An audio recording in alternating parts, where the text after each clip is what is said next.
Om Namo Bhagavate Vasudevaya. Narayanam Namaskritya Naram Chaiva Narottamam Devim Saraswatim Vyasam Tato Jayamudire.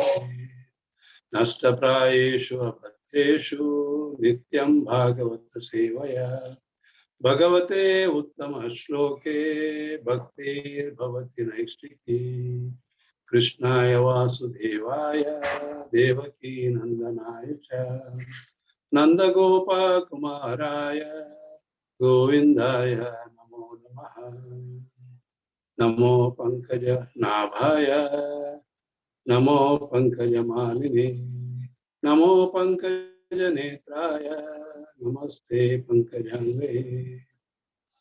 Hare Krishna. So welcome all of you for this Sunday Bhagavatam class. As I see, there are only 7 people. I think we should start. So I have taken the topic today, Mother, the first teacher and the best teacher. I am actually referring this to Suniti, mother of Dhruva, and we are going to discuss about Dhruva Maharaj. So I start with the shloka from 2nd Canto, chapter 3, text 10. Am I audible, Prabhu? Am I audible? Yes, Yeah. Prabhuji. Yes, Prabhu. Thank you, thank you. Akama sarva kamo va moksha kama udaradi tivrena bhakti yogena yajate purusham param. Translation by His Grace Prabhupada, Srila Prabhupada, His Divine Grace Srila Prabhupada. A person who has broader intelligence, whether he be full of all material desire, without any material desire, or desiring liberation, must by all means worship the Supreme Whole, the personality of Godhead. So the purport is quite big, so I will read only a portion of it. One cannot obtain any result from demigods without getting sanction from the Supreme Lord. Therefore, a person with a broader outlook can see that the ultimate authority is the Lord, even for material benefits. Under the circumstances, one with a broader outlook, even with the desire for material enjoyment or for liberation, should take to the worship of the Lord directly. And everyone, whether an Akama or Sakama or Mokshakama, should worship the Lord with great expedience. This implies that Bhakti Yoga may be perfectly administered without any mixture of karma and jnana. Om Jnana Timirandasya Jnananjana Shalakaya Chakshurun Militam Yena Tasmai Shri Gurave Namaha. Sri Chaitanya Manobhistam Stapitam Yena Bhutale Vayam Rupa Kadamayam Dadati Swapadantikam Vandeham Shri Guru Shri Yuta Padakamalam Shri Gurun Vaishnavamscha Shri Rupam Sagrajatam Sahagana Raghunathanvitam Tam Sajivam Sadvaitam Savadutam Parijana Sahitam Krishna Chaitanya Devam Shri Radha Krishna Pada Sahagana Lalita Shri Vishakhanvitamsha Om Upadaya Krishna Prishtaya Bhutale Srimate Bhaktivedanta Swaminiti Namine Namaste Saraswati Devi Gauravani Pracharine Nirvishesha Shunyavadi Paschatya Deshtarini Shri Krishna Chaitanya Prabhu Nityananda Shri Advaita Gadadhara Prasadi Gaura Bhaktananda Hare Krishna Krishna Krishna Hare Hare Hare Rama Rama Rama Hare Hare. So last time, in the last class, we had seen how Daksha curses Lord Shiva, how Sati quits her body, and how the sacrificial arena of Daksha was later destroyed by Lord Shiva's followers, how Daksha gets the head of a goat, and later how he repents for his actions, etc. And to lead to Sati, who Sati was, Shiva's wife, we discussed the lineage of Swayambhuva Manu, that is Brahma's son, and his descendants. And Swayambhuva had three daughters, as we discussed, Devahuti, Akuti, and Prasuti. And he had two sons, Priyavrata and Uttanapada. Maitreya Muni then mentions about other sons of Brahma, namely four Kumaras, Narada, Ribu, Hamsa, Aruni, and Yati, and who took brahmacharya and therefore had no descendants. Then he comes to another son of Brahma called Adharma, irreligion, and a daughter called Mrisha, falsity.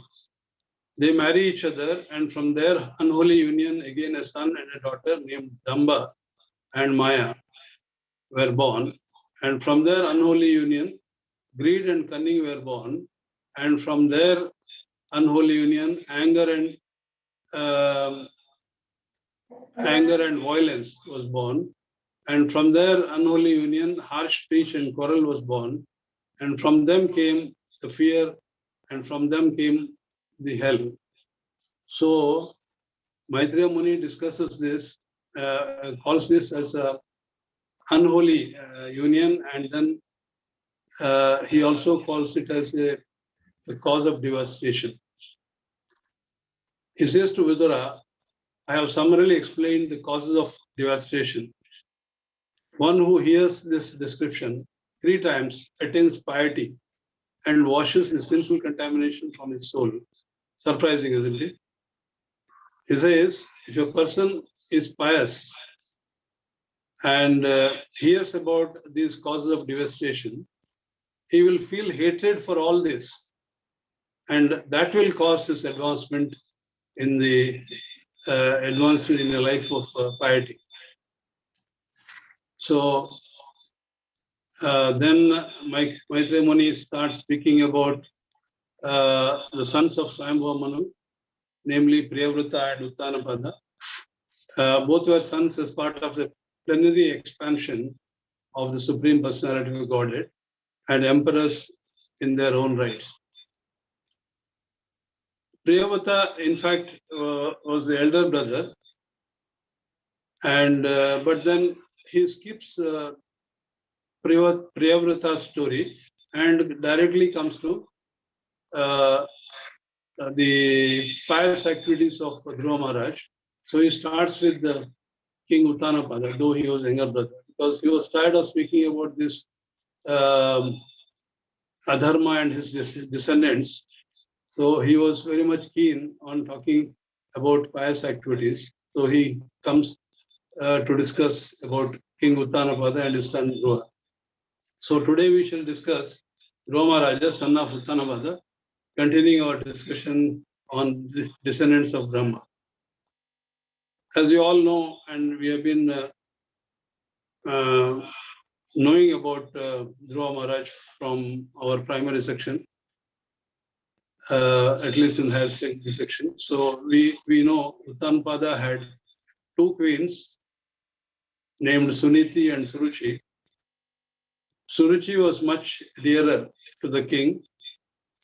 She had a son named Uttama.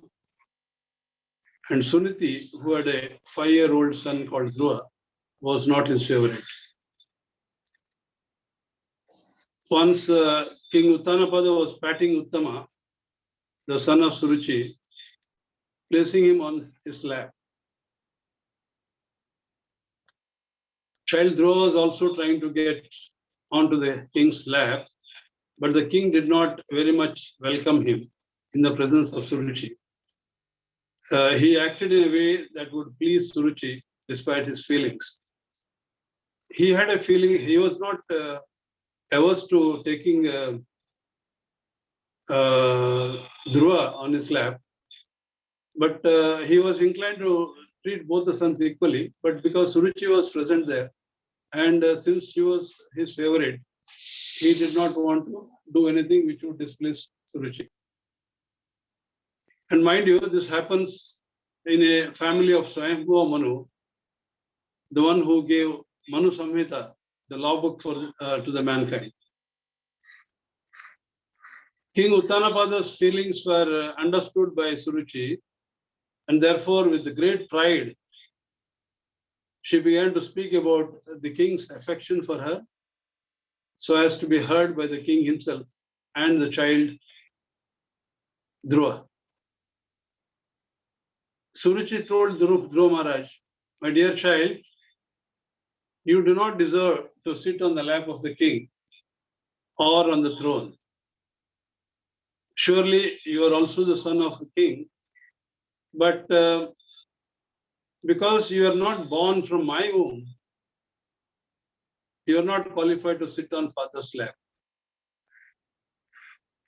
Suruchi was actually saying, she was so envious, she was actually saying that to be king's son was not the qualification for sitting on the lap of the throne, a lap or on the throne. Rather, this privilege was dependent on one's having taken birth from her womb, indirectly saying that he was considered an illegitimate son. If at all you desire to sit upon the throne, you should first of all perform austerities to please Supreme Personality of Godhead Narayana, though she herself was not a great devotee of God. Then, after achieving his favor, you may get the opportunity of being born from my womb in your next life.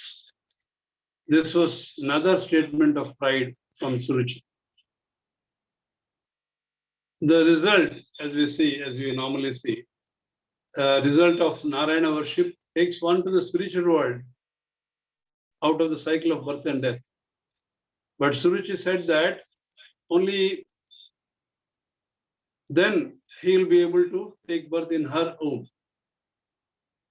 The small child Dhruva was naturally affectionate towards his father. He did not know that there was a distinction between his two mothers.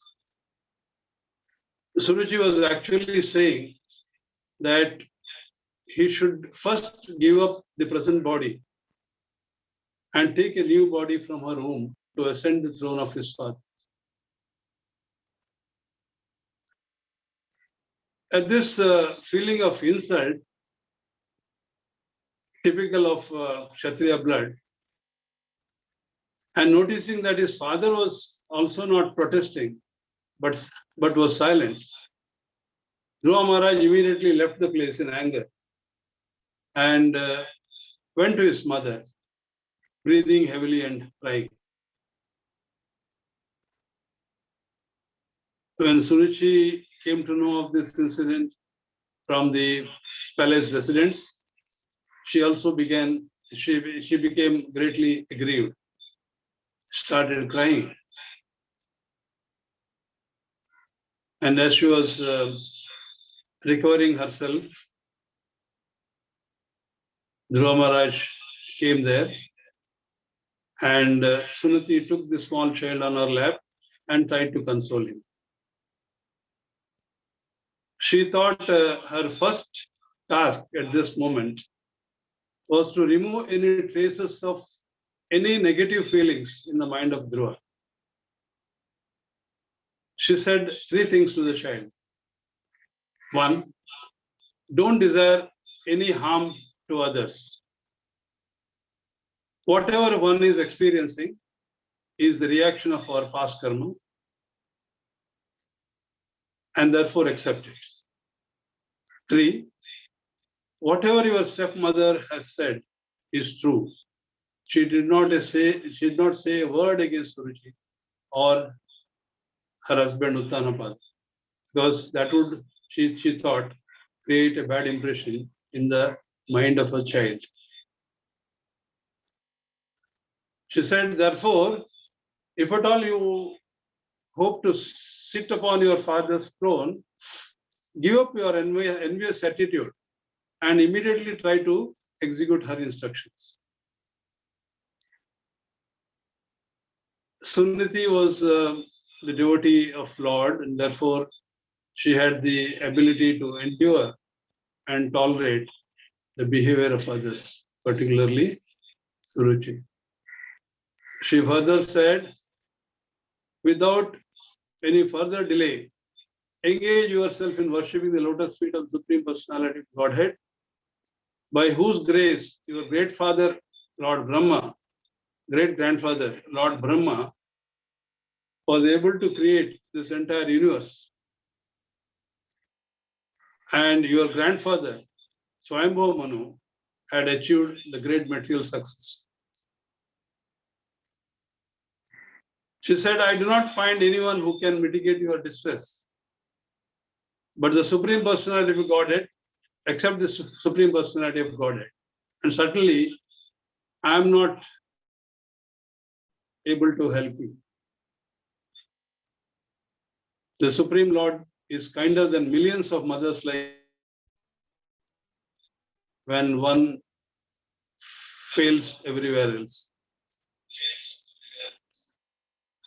Here, Suniti is rightly telling her son to seek the benediction from the Supreme Lord himself and not from any demigod. This justifies the title of today's class, Mother, the First Teacher. Assuming that in place of Suniti, had there been somebody else, the story would have been totally different. If somebody had to speak ill about Suruchi and advise Dhruva Maharaj to take revenge when he grows up, then the story would have been totally different, and Dhruva Maharaj would not have achieved what he achieved in his life. If anyone wants to attain material happiness, he can worship the Supreme Lord, and persons who are desirous of liberation can also Supreme Lord. That's what the shloka we read. Akama sarvakama va moksha kama udaradhi tivrena bhakti yogena yajeta purusham param. A person who has broader intelligence, whether he be full of all material desire, without any material desire, or desiring liberation, must by all means worship the Supreme Whole, the Personality of Godhead. So Dhruva Maharaj leaves his father's palace and goes to the forest after carefully considering the advice given by his mother and the matter as a whole with good intelligence and fixed determination. But when Narada Muni heard of the news of Dhruva's activities and his fixed determination, he was astonished and decided to pay a visit to the boy. He came before Dhruva in the forest. Narada touched him on his head and said, "My dear Dhruva, you are just a little boy who is attached to play. Why are you so affected by your stepmother's harsh words and felt insulted?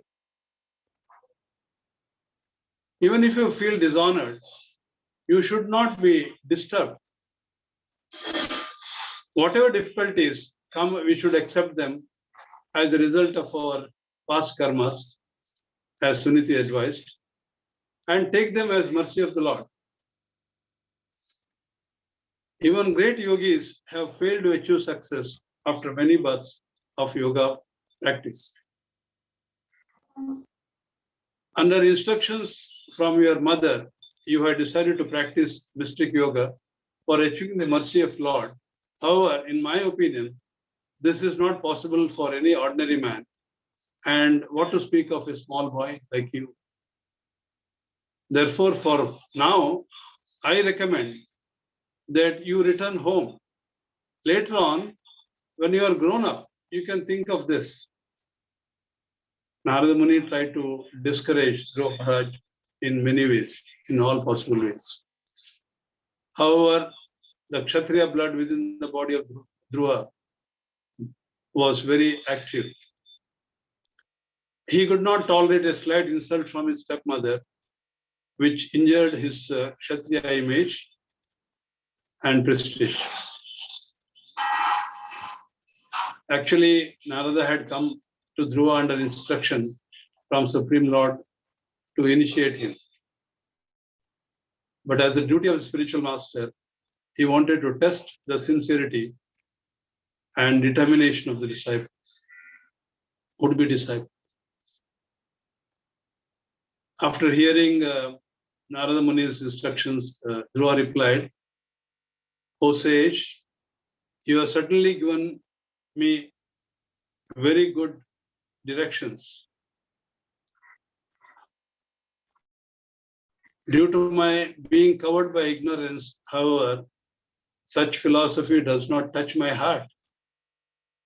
I know that I am very impudent for not accepting your advice, but I do not actually consider this to be my fault, for I am born in a Kshatriya family.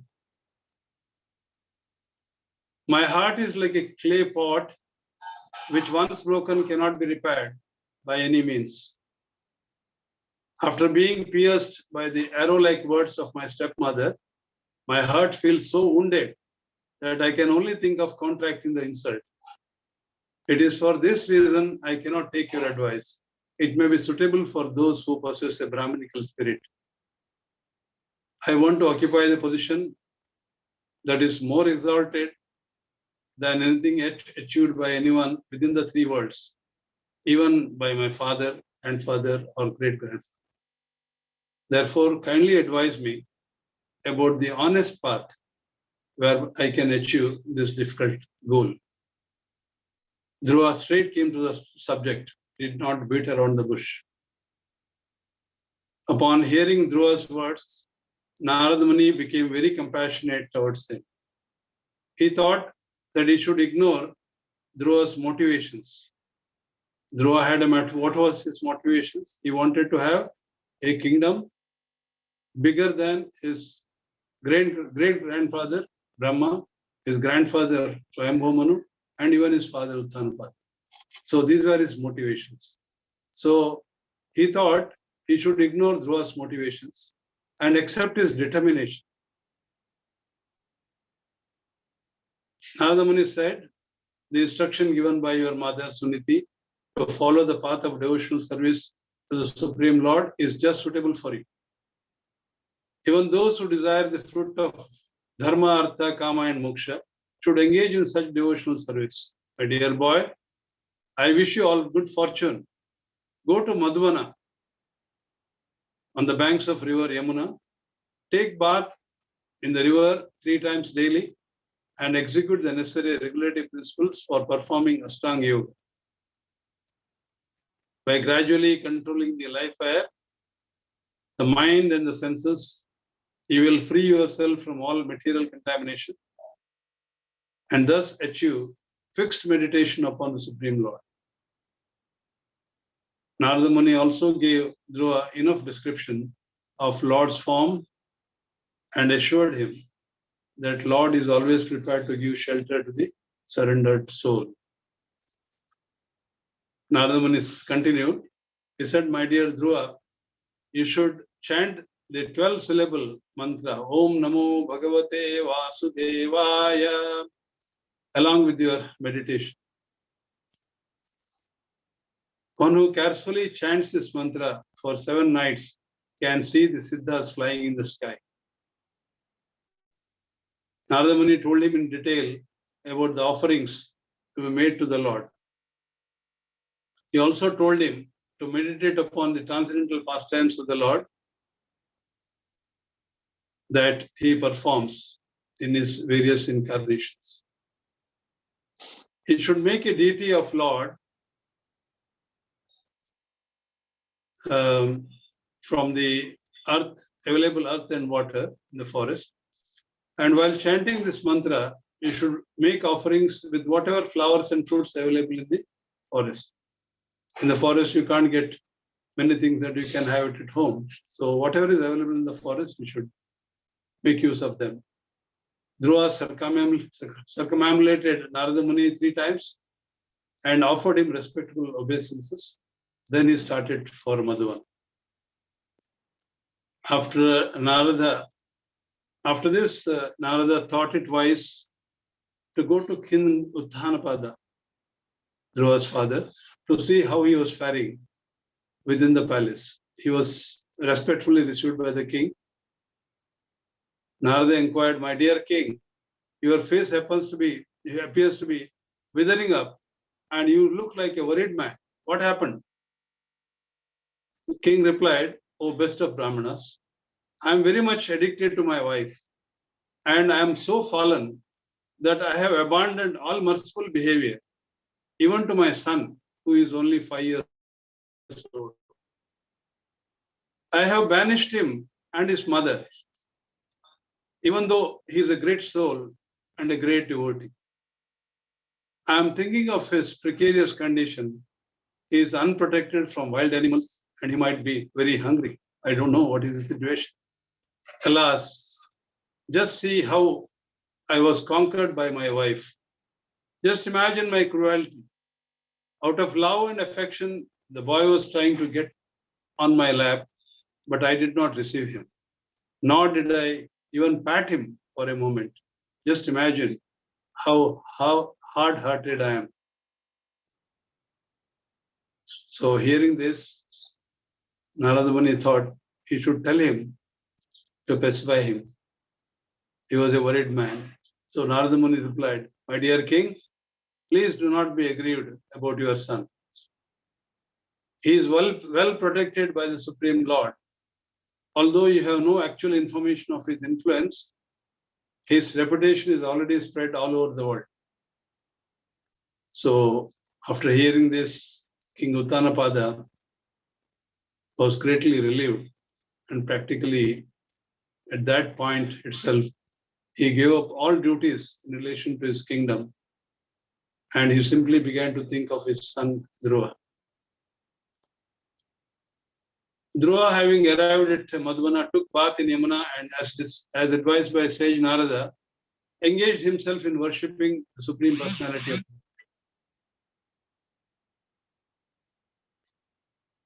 In the first month, he ate only fruits and berries.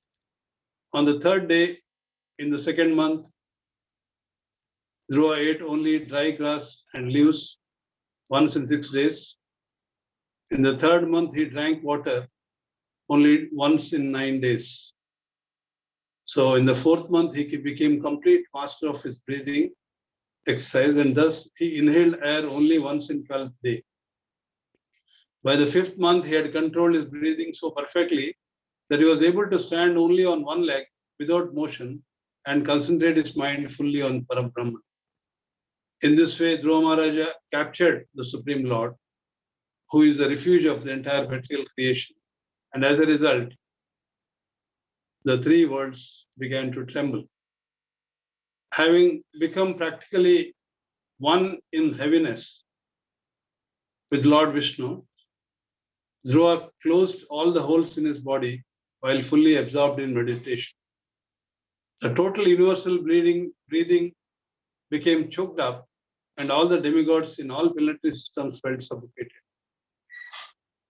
They all took shelter of Supreme Lord and requested him to save them from this danger and sought his mercy. It is not that Dhruva merged into the existence of the Lord and thus lost his individual existence. He only attracted the Supreme Lord to him. After hearing the demigods' pleas, the Lord explained to them that the obstruction in the universal breathing process is due to the severe austerity of the son of Uttanapada, who is now fully absorbed in my thought. He told them to go back and assured them that he will take care of the situation. The Supreme Lord had no other choice but to appear before Dhruva Maharaj to stop his severe acts of hostilities. He got on the back of Garuda and reached the spot where Dhruva Maharaj was engaged in his hostilities.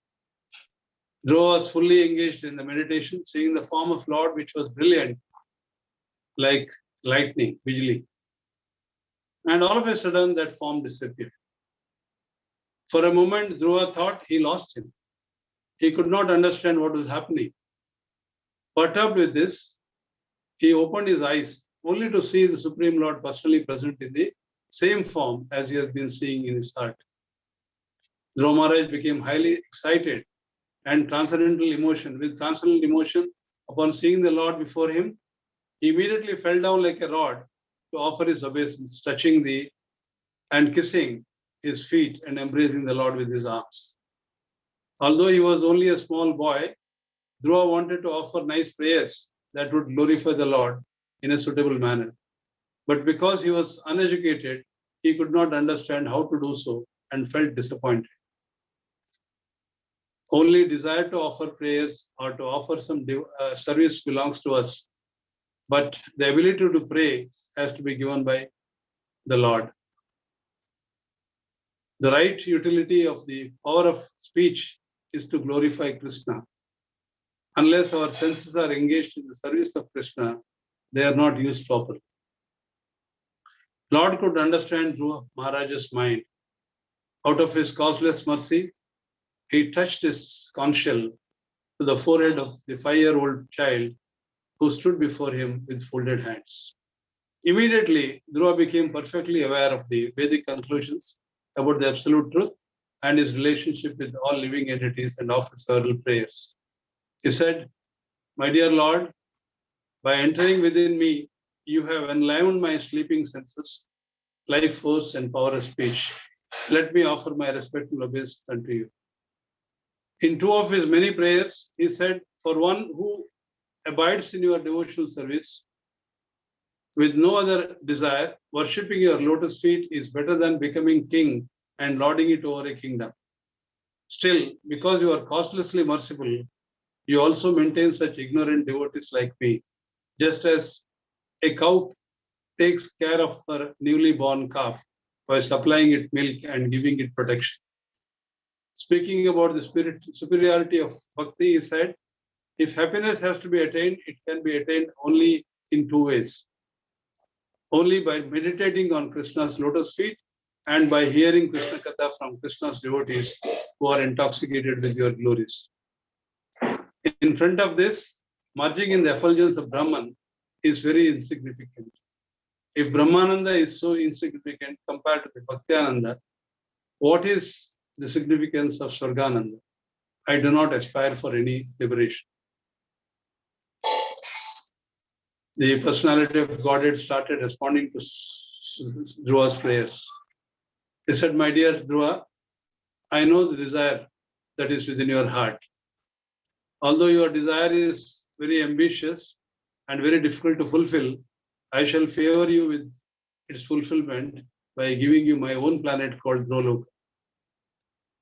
He continued, "I shall fulfill your aspiration by giving you the effulgent planet known as the pole star, which will continue to exist even after the dissolution takes place at the end of the millennium, that is Brahma's day.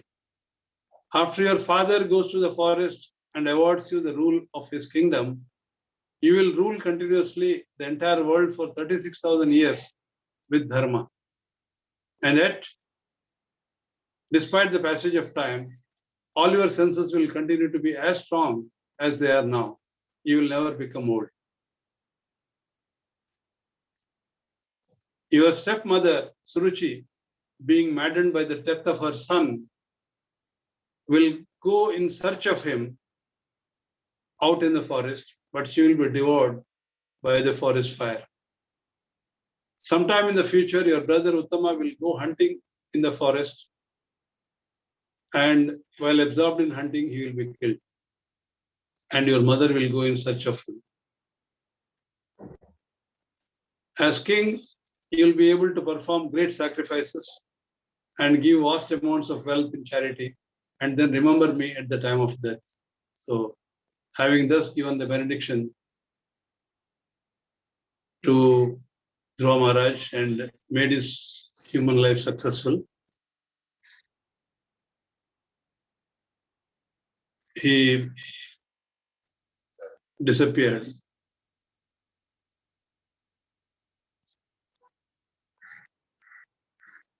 But Supreme Lord just disappeared without waiting for any reaction from Dhruva Maharaj. But Dhruva Maharaj was not at all pleased, despite having achieved the desired result of his determination. He returned home very unhappy. So this is the story of Dhruva Maharaj. The storyline most of us know, but I repeat it. But I want to deliberate on 3 points. The story, of course, goes on to describe how Dhruva Maharaj was received by his father and both his mothers with great fanfare, and how King Uttanpada retires and puts Dhruva Maharaj on the throne, how Dhruva Maharaj tries to take revenge from the Yakshas who killed his brother Uttama, etc. But there are 3 points from the story that we discussed so far that I want to deliberate on. One, behavior of Suruchi, Suniti, and that of King Uttanapada when child Dhruva Maharaj wanted to sit on father's lap. 2, Suniti's instruction to Dhruva Maharaj to go to the forest and worship Narayana only when she knew that the Supreme Lord only awards what you need and not what you want. 3, Dhruva Maharaj's lamentation at the end of his sacrifice, despite getting what he wanted. So, talking about the behavior of Suruchi, King Uttanapada, and Suniti, it is generally seen that people act differently when they get a feeling that there is some authority behind us to support our actions or forgive our wrong actions. Suruchi knew that the King Uttanapada loves her most and she can get away with anything. She was very proud of her proximity to the king, but over a period of time, particularly after Dhruva Maharaj returned to the kingdom, she came under the influence of Suniti's goodness and deplored her actions, condemned her actions. Now, in this regard, Prabhupada in his purport comments about the feminine nature of a woman. If a woman understands that her husband regards her as a favorite, she takes undue advantage. If such things can happen in such an elevated society as the family of Swayambhava Manu, it can be concluded, he says, that the feminine nature of a woman is present everywhere. According to Vedic injunctions, children, women, brahmanas, old men, and cows, these 5 items, according to Manu Samhita or the Hindu law, they have no offense. They cannot be criminally prosecuted and excused, but excused. So, women in the Shastras also have been given some special status. The King Uttanapada's behavior, though he liked both his sons, he did not welcome Dhruva Maharaja because Suruchi was present on the scene and did not want to hurt her, she being the most favorite of the queens. So, favoritism and henpecked nature of Uttanapada made Suruchi to take advantage of the situation. Again, Uttanapada's behavior was very unbecoming of a king in the line of Swayambhava Manu, who has given the Manu Samhita, the law book for the mankind. He was an emperor whose duty was to treat all his citizens equally, unless found guilty. Here at home, he was differentiating between two of his children. He was not able to treat them equally. But one must appreciate that when Narada Muni paid a visit to him, he was very apologetic of his actions and honestly felt that he made a serious mistake and was sorry that he was hard-hearted and did not take care of Dhruva and Suniti and thus condemned himself. He gave up all duties as a king and then only thought of Dhruva. Of all the three, Suniti, though she was not considered by the king as his wife, not even a maidservant, she had no say in the matter. But all credit must go to her for bringing up Dhruva with all positive attitudes and Kshatriya spirit in his formative years. Ranganath Maharaj, in one of his lectures on Shivaji Maharaj, glorifies the role of Jijabai, mother of Shivaji, for his role in molding Shivaji's life in the tender age with the help of spiritual education. Support given in the initial stages to bring one to the level of a devotee holds him in good stead. When she came to know of the matter, she just resigned to her fate and thought that to accept the suggestion of Suruchi was the only proper way. She was convinced, though it came from his stepwife, her stepwife. Suniti went in a palanquin to receive Dhruva along with Suruchi. And Uttama in the same palanquin. Because of this devotee woman's bhakti, there has been transformation in three other people, Uttanapada, Suruchi, and Uttama. She is the main personality who brought about all the transformations in the family. So next point that I want to deliberate is about the suggestion to worship only the Supreme Personality of Godhead. Suniti's instruction to Dhruva Maharaj to go to the forest and worship Narayana only, Panchik also knew that Supreme Lord only awards what you need and not what you want. The reasons: one cannot obtain any result from demigods without getting the sanction from the Supreme Lord. Ultimate authority is the Supreme Lord, even for material benefits. Suniti said, opulence of Manu, your grandfather, was due to his undeviating faithfulness in the transcendental service of the Supreme Lord. If anyone wants even material happiness, he can worship the Supreme Lord, because what demigods give is only the temporary benediction. Material opulence controlled by the Supreme Personality of Godhead through his different potencies, and especially the goddess of fortune, who is worshipped even by demigods. The goddess of fortune is always seeking the pleasure of Supreme Personality of Godhead. Therefore, anyone who takes to the worship of Supreme Personality of Godhead automatically receives the blessings of goddess of fortune. It is only the Supreme Personality of Godhead who can give liberation, not any other demigods.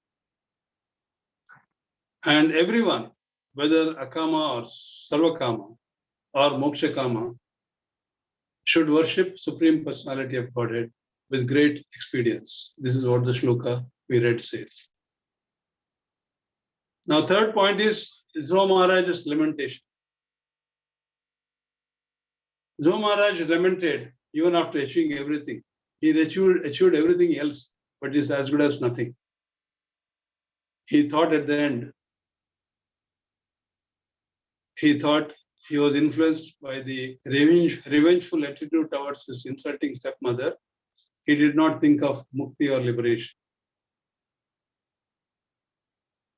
Then he saw the Supreme Personality of Godhead personally in only 6 months of devotional practice, unlike many others who did it for many, many births. And therefore, he expected that he would be taken to his abode by the Lord, but that did not happen. This was another reason for his disenchantment. Dhruva Maharaj's aspiration in the beginning was to lord it over the material world. He realized at the end that what he was asking for and got were only few pieces of broken glasses. He thought he unnecessarily was adamant in asking Supreme Personality of Godhead only for some perishable things. He did not accept the valid instructions of his spiritual master Narada Muni. This was another reason for his lamentation. Narada Muni had asked him to go back, ignoring the insults of Suruchi, since he was only a 5-year-old boy. Of course, if he had not done it, he would not have achieved what he achieved. But Narada Muni had suggested that you grow a little older and then you can do this austerity. And probably he would have been more mature at that time. Then he thought his consciousness was contaminated by demigods who conspired him against the polluted his intelligence. This is what he thought for himself. He was under the influence of illusory energy, Maya. So now I come to the lessons of this story, which is very important for us to understand. First lesson is, it is the responsibility of elders to behave properly in front of small children, not to speak harsh words against anybody. If the elders exhibit their envy, pride, etc., it will have a very negative impact and lasting impact on the consciousness of children. This is one thing we should be careful in our day-to-day lives. Everyone, whether an Akama or Sarvakama or Mokshakama, should worship the Supreme Lord with great expedience. He only can give whatever you want. Though, by choice, he gives only what you need. Mothers have to be very tolerant and bring up children with all positive attitudes. Suniti did not speak a word against her stepwife,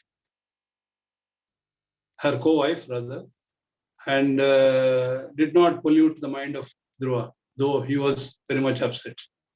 So one should be very tolerant and bring up children with all positive attitudes. Men should not be henpecked.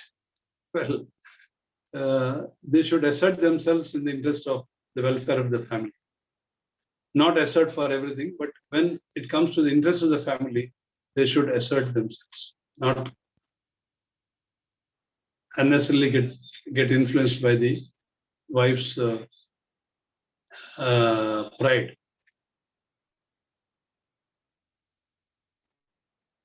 Or egotism.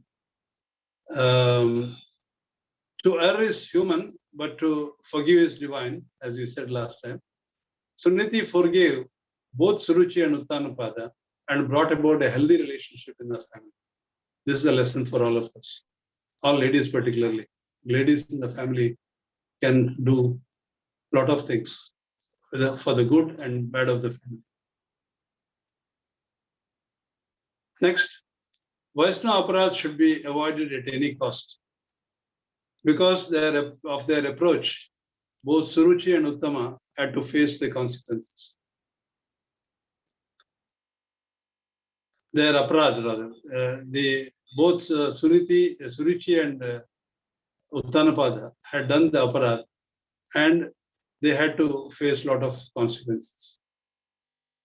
Suruchi ultimately had to give up her body and Uttanapada suffered out of negative thoughts or fearful thoughts about Dhruva Maharaj.